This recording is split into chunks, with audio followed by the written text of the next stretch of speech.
Hello guys, welcome to my YouTube channel mister tech point. तो कैसे हैं आप लोग? Hope you guys are doing well.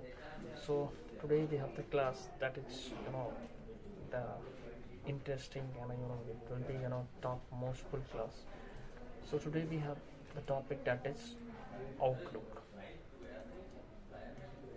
That is a outlook. So first we'll talk about the outlook. So what is outlook? So it is used for mail, like someone is communicating on email, that's like Gmail, and Outlooks. There are multiple types of email, like Rediff, and the internal emails, the Gmails, and Outlooks. There are multiple files and multiple types of Outlooks, mails. So today we are talking about the Outlooks.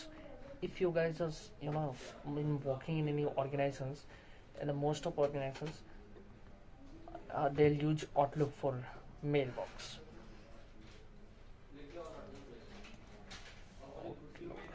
Outlook. So we will talk about today for Outlook. तो अभी जो मेरा desktop support का जो मैं class अभी daily जो मैं अभी आप लोगों के सामने मैं एक एक पार्ट करके मैं ला रहा हूँ, तो वो आप लोगों को समझ में आ रहा होगा, बिकॉज में बहुत ही ईजी वर्ड्स में मैं उसको कवर कर रहा हूँ इसलिए। तो चलिए, आज का जो पार्ट है आउटलुक है, तो मैं उसको ईजी वे में मैं आपको समझाता हूँ कि इसको कैसे कॉन्फ़िगर करते हैं, इसके क्या वर्जन्स हैं, कितने वर्जन है इसके, कौन सा अभी रिसेंट वर्जन है, कौन सा मोस्ट ऑफ ऑर्गेनाइजेशंस में कौन सा वर्जन यूज़ किया जाता है, इसको किस तरीके से अपन कॉन्फ़िगर करते हैं, मैं सारी चीज़ें इसमें कवर अप करूँगा मैं। तो चलिए मैं आपको बताता हूँ। फर्स्ट ऑफ ऑल, कोई भी मेल पे अगर कम्युनिकेट करता है तो उसके लिए हमें एक मेल का एप्लीकेशन डाउनलोड करके रखना रहता है, और हमें ऑर्गेनाइजेशंस में डेफिनेटली मेल का यूज़ करना रहता है, ठीक है। तो उसके लिए हम आउटलुक यूज़ करते हैं। वहाँ पे मोस्ट ऑफ ऑर्गेनाइजेशंस में आउटलुक यूज़ होता है मेल कम्युनिकेटिंग के लिए। तो अब बताऊँगा मैं आपको कि मेल के क्या वर्जन्स हैं। मेल के कई सारे वर्जन्स हैं, जैसे 2013, 16, 2019, एंड अभी जो रिसेंट के हैं वो आउटलुक 365 जो है वो भी 16, वो भी जैसे अपग्रेडेड वर्जन, जैसे 13 से 16 आया, 16 से 19 आया, 19 से 365 आया, उसी तरीके से अपडेटेड वर्जन आता गया। तो ये 365 अभी लेटेस्ट वर्जन है आउटलुक का, जो मोस्ट ऑफ ऑर्गेनाइजेशंस में यूज होते हैं। तो अभी मैं आपको ये बताऊंगा कि कॉन्फ़िगर होता कैसे। फॉर सपोज कोई एम्प्लॉय ज्वाइन हुआ, जैसे अभी फॉर सपोज मैं ज्वाइन हुआ है यहाँ पे, मेरा आईडी पहले क्रिएट होता है। तो वो आईडी क्रिएट होता है ईडी के थ्रू से, आईडी क्रिएट होता है मेरा एक्टिव डायरेक्टरी, जो मैं पिछले क्लास में बताया था आपको एक्टिव डायरेक्टरी के बारे में। तो वहाँ पे मेरा आईडी क्रिएट हुआ, मेरे को एक मेल आईडी असाइन हो जाता है उसमें, कि जैसे मेरा नाम है रुपेश मिश्रा, तो मेरा मेल आईडी क्रिएट हो जाएगा technical.mishra 493 @something.com, which is the domain names of that company, कुछ भी मेरा मेल आईडी जो क्रिएट हो गया कंपनी के थ्रू। अब उसको क्या करना रहेगा, मुझे आउटलुक में कॉन्फ़िगर करना रहेगा। तो देखिए गाइस, मैं बताता हूँ आपको आउटलुक में कॉन्फ़िगर कैसे करेंगे आप। यदि अगर आपके पास O365 है, if in your organisations you guys are working on O365, then how you will configure configure of mail ID in O365। आपको कुछ नहीं करना रहेगा, आपको एक आउटलुक का ये क्या कहते हैं एप्लीकेशन डाउनलोड करेंगे। MS ऑफिस करके होता है, MS ऑफिस आप डाउनलोड करेंगे। MS ऑफिस आपके पास सेटअप डाउनलोड है ऑलरेडी, आप आउटलुक खोल रहे हैं, उसमें आपको लॉगिन करना रहेगा। देखिए, जैसे आप सिस्टम लॉगिन करेंगे जिस आईडी एंड पासवर्ड से, तो जैसे ही आपके सिस्टम में आउटलुक फाइल्स डाउनलोडेड हैं, तो जैसे ही आप आउटलुक पे क्लिक करते हैं तो ऑटोमेटिक वो सिंक होना स्टार्ट हो जाते हैं। I am saying about O365 only right now. तो जैसे आप स्टार्ट पे गए, सिस्टम में स्टार्ट पे जाके और वहाँ पे टाइप किया आउटलुक, तो वो क्या होता है, आउटलुक ओपन हो जाता है। आउटलुक ओपन होने के बाद क्या है, वो कॉन्फ़िगरेशन स्टार्ट ऑटोमेटिक हो जाता है। तो ऑटोमेटिक स्टार्ट होता है, तो उसमें आप देखेंगे जैसे यूज़र नेम की जगह आपका जो जिस आईडी से आपने सिस्टम लॉगिन किया है वो यूज़र नेम ले लेगा, मेल आईडी की जगह आपका मेल आईडी ले लेता है और बोलते हैं नेक्स्ट करने के लिए। तो आप नेक्स्ट पे क्लिक करते हैं, वो इनकमिंग सर्वर जो रहता है आपका, इनकमिंग सर्वर जो है वो, और आउटगोइंग सर्वर जो है वो दोनों का कोड जो होता है वो सारी चीज़ें ऑटोमेटिक ले लेता है। उसमें आपको कुछ करने की जरूरत नहीं है, आपको नेक्स्ट करना रहता है, बस वो खुद ही मेल बॉक्स आपका कॉन्फ़िगर हो जाता है। आपको कुछ करना नहीं रहेगा, O365 में आपको कुछ नहीं करना रहेगा, आपको बस नेक्स्ट नेक्स्ट पे क्लिक करना रहेगा।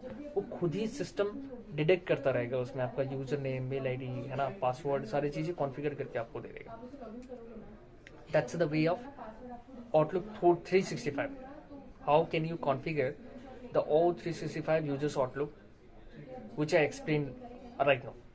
Okay, now we are coming on 19 and 16s. So in some organizations, you know, the guys are working on Outlook 2019 and 16s. 19 is not using, you know, probably some of organizations are using 2019, but if we will look for that, then most of organizations are using O365, but rest organizations are using 2016 also, because this one also is a good version of Outlook. So we'll talk about the 2016. So there is a same configuration way of 2016 and 2019. तो मैं आपको बताता हूँ। जैसे आपने system login कर लिया, उसमें आपने क्या किया, आउटलुक पे आए आप, आउटलुक पे आके आपने आउटलुक को नेक्स्ट किया। ओके, नेक्स्ट पे क्लिक किया आपने, तब वहाँ पे आपसे पूछा जाएगा, जैसे आप नेक्स्ट करेंगे वहाँ से पूछेगा आपको कि आपका नाम क्या है, उसमें आपको नाम डालना है, आपका मेल आईडी डालना है। ओके, नेक्स्ट करना है। उसके बाद जाके आपको रहेगा यू नो लाइक उसमें आपका मेल आईडी डालने के लिए मेल आईडी आप डालेंगे, फिर नेक्स्ट करेंगे, फिर पासवर्ड डालने के लिए रहेगा, पासवर्ड डाल के नेक्स्ट करेंगे। तब वहाँ पे रहेगा आपको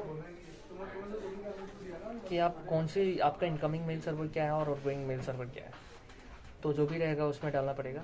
फिर आपका आईमेप का पोर्ट, मतलब इनकमिंग मेल सर्वर का पोर्ट और आउटगोइंग मेल सर्वर का पोर्ट दोनों डालना रहेगा आपके ऑर्गेनाइजेशन के अकॉर्डिंग। वहीं पे दिखेगा आपको इनकमिंग मेल सर्वर का पोर्ट दिखेगा वहाँ पे डालने के लिए, नीचे में दिखेगा आपको आउटगोइंग मेल सर्वर का पोर्ट, वहाँ पे आउटगोइंग मेल का पोर्ट डालने के लिए, वो मेल सर्वर का पोर्ट में नंबर डालने के लिए। तो वो 25 और 995 करके होता है, that's depend on your organisations networks. Okay, but most of the organisations that the guys are working with this code in outgoing and incoming mail servers. So then आपको वो करना रहेगा। अभी मैं आपको प्रैक्टिकल में समझा रहा हूँ, मैं समझ रहा हूँ कि most of you know guys are not able to understand at what I am explaining here.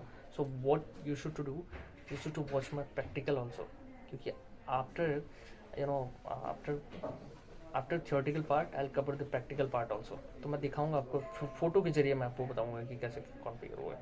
तो चलिए मैं आपको दिखाता हूँ वो फोटो, अभी उसमें आपको शायद बेहद समझ में आएगा। 365 के बारे में आपको तो समझ में आ गया होगा, कुछ करना नहीं रहता, आप उसमें आपको नेक्स्ट करते जाएंगे, खुद ही कॉन्फ़िगर हो जाता है। लेकिन यदि अगर वो पूछेंगे कोई इंटरव्यू और आपसे पूछ रहे हैं how can we configure the 2016 outlook, then what you have to you know tell them.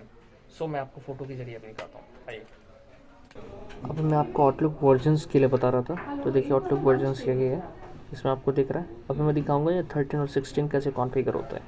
आइए दिखाते हैं। होप आपको दिख रहा होगा अभी।